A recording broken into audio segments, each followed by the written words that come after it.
Hey there. You are about to meet my friend Thomas Waterman, who I've known since I want to say like 2016, 2017, probably 16. He was a budding entrepreneur at a startup incubator in Orlando, and I was a mentor there. Got to know Thomas. We became friends, kind of collaborators to a certain extent. And over the past, whatever that is, 7 years, we've just kind of been there to talk each other through things, help each other out, be a sounding board, all that kind of stuff. And this is what happened when I asked Thomas Waterman one quick question. We're going to do this thing with you there in the coffee shop in St. Pete, I assume? St. Pete. I'm ready. All right. Thomas Waterman, the Let's question do this. is, and I told you, this feels tailor made for you. How do you stay inspired? Wow. Wow. Yeah. Yeah. It's actually an answer that I wouldn't have given the last time we spoke. Um, and it's an answer that doesn't seem to make sense. But the last time I fell out of inspiration, I realized it was because I was trying to find inspiration and I was trying to push for inspiration and I was trying to figure out how to be inspired. And it felt very mental. It felt very exhausting. It felt very uninspiring, if you will. And I didn't feel that aliveness in my heart.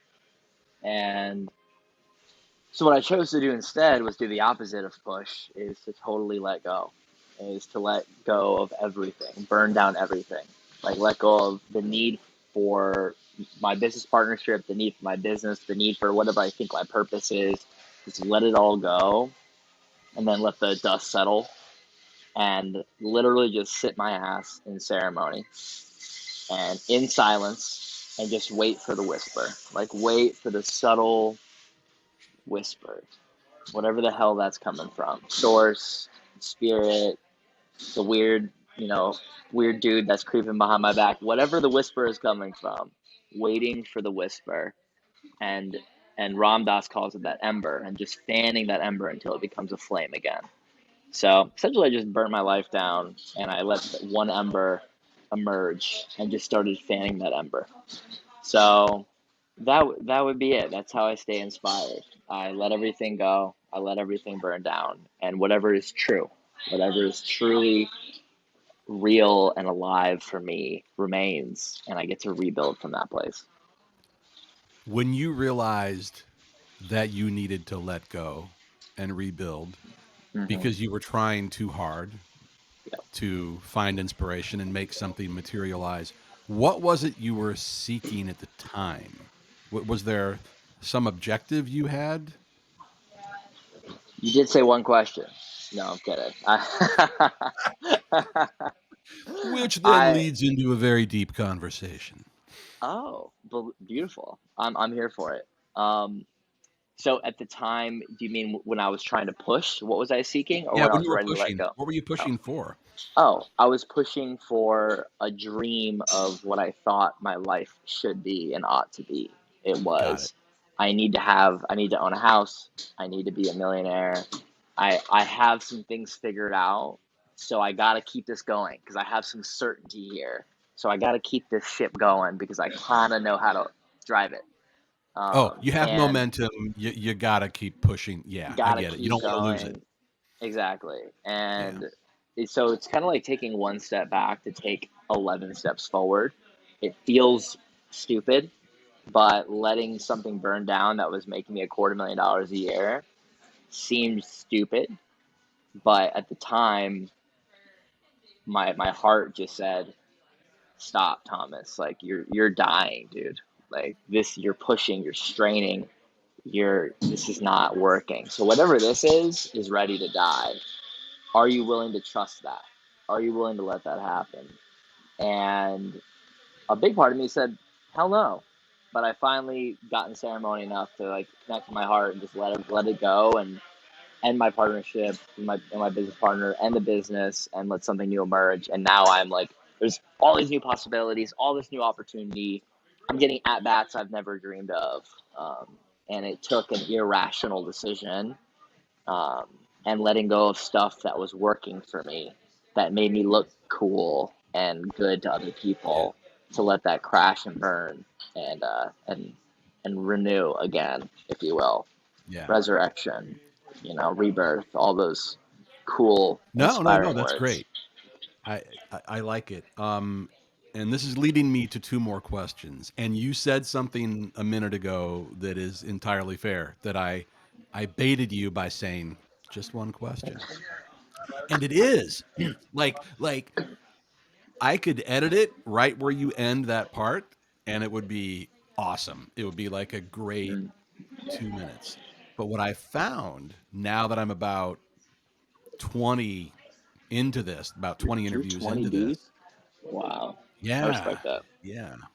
What I have found is that maybe there's some good stuff that comes after, and maybe it is more about that one question, but at least that one question gets things going. So the two things, when you did finally hear the whisper that you were waiting for, do you recall what it was or how it came to you, or do you not even want to share that? I appreciate the options. I'm committed with UJT to be as vulnerable and open as possible. So, any question you ask, I'll answer. I just want to put that That's out funny there. because I'm not going to tell you shit about myself. Hey, you know what? The sun shines on the earth and never says you owe me. You know what I'm saying? So, but I think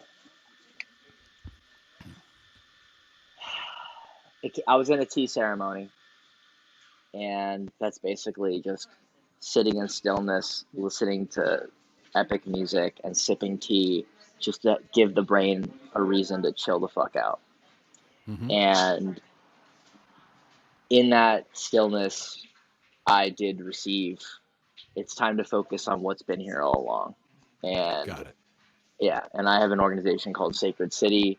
It's really a human personal development Hmm. organization.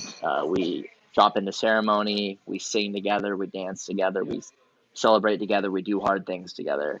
It's essentially all about people on their own path of liberation, who are returning to who they truly are and then embodying who they truly are in their life courageously, especially in the face of fear, rejection, all that crazy stuff that makes me Hmm. not want to be myself. It's a space to encourage people and help them do that. Um, and there are hundreds of people who are saying, Thomas, like, turn toward us, bro. Right. And I was not wanting to do that because I didn't think it was going to give me what I wanted. And I received the call to turn toward it, fully devote myself to it. And I basically went on like a 4 week insano creative birthing process of building the website, like building the infrastructure, building everything out, taking it to the next level. I went crazy, JT.